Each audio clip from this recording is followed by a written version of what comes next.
Let's bring in our panel now for more on this, more on the markets. Joining me is Gunjan Banerjee, lead writer for Markets Live at the Wall Street Journal and a CNBC contributor, as well as Peter Boockvar, the chief investment officer at Bleakley Financial Group, also a CNBC contributor. Hello to you both. Thanks very much for joining me this evening. And Peter, the market clearly is noticing all these various leading indicators of an economic downturn. I mentioned the cyclical stocks have been taking a back seat here, and yet it's interrupted. That whole outlook is interrupted by occasionally a decent number. Durable goods today was okay. The consumer has not fallen apart. Even housing, you see some rekindled demand. So how should we think about the interplay between what we're expecting out of the economy with GDP to be reported tomorrow and the markets? I agree with what you said. It's a very muddy picture. But even within durable goods, for example, you take out aircraft and the number was weaker than expected. And the weakness was one of the reasons why the Atlanta Fed cut their estimate for first quarter GDP to just above 1%. You look at the consumer and it's very bifurcated. Consumers are spending more on non-discretionary things like food and drug and travel and entertainment, but spending much less on durable goods. You look at manufacturing, we've seen a good New York number, but then Philly, Dallas, Richmond, all weaker than expected. Also some weaker services numbers out of Dallas and Philly. Housing, home building is actually hanging in there because of the lack of existing homes for sale. But the overall pace of transactions, which in itself leads to a lot of economic activity, is still down dramatically. So we have let's call it sub 2%, if their estimates are right, if Atlanta Fed is right, sub 2% GDP type of number at this point. What keeps us from kind of muddling around that level for a little while, Peter? Well, the way that I look at the economy this year, it's going to be two parts.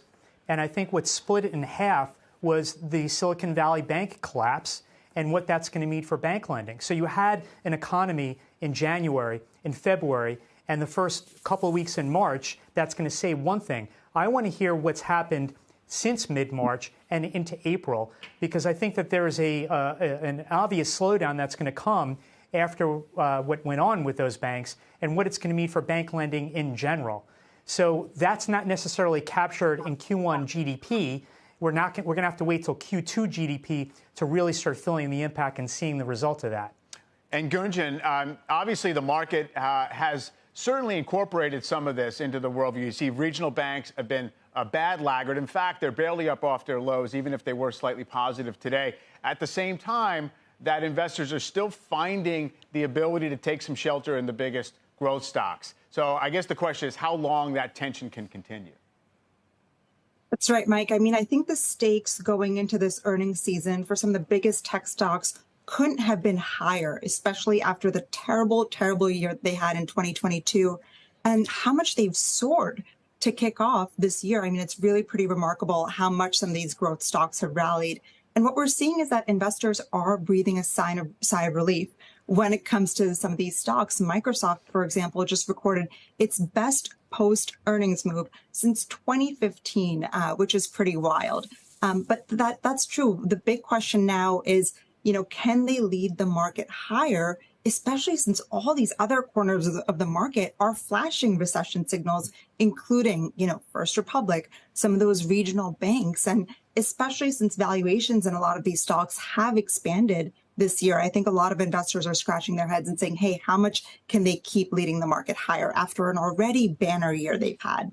Well, for sure. I do wonder, Gunjan, just to what degree investors, having essentially anticipated heightened recession risk for more than a year, have almost kind of locked into that mode of feeling as if it's an inevitability. If you look at what stocks look inexpensive on valuation, it is mostly the cyclical stocks, not just financials, but other ones like that. So we have this strange cycle here where the market went down when we still had peak earnings last year.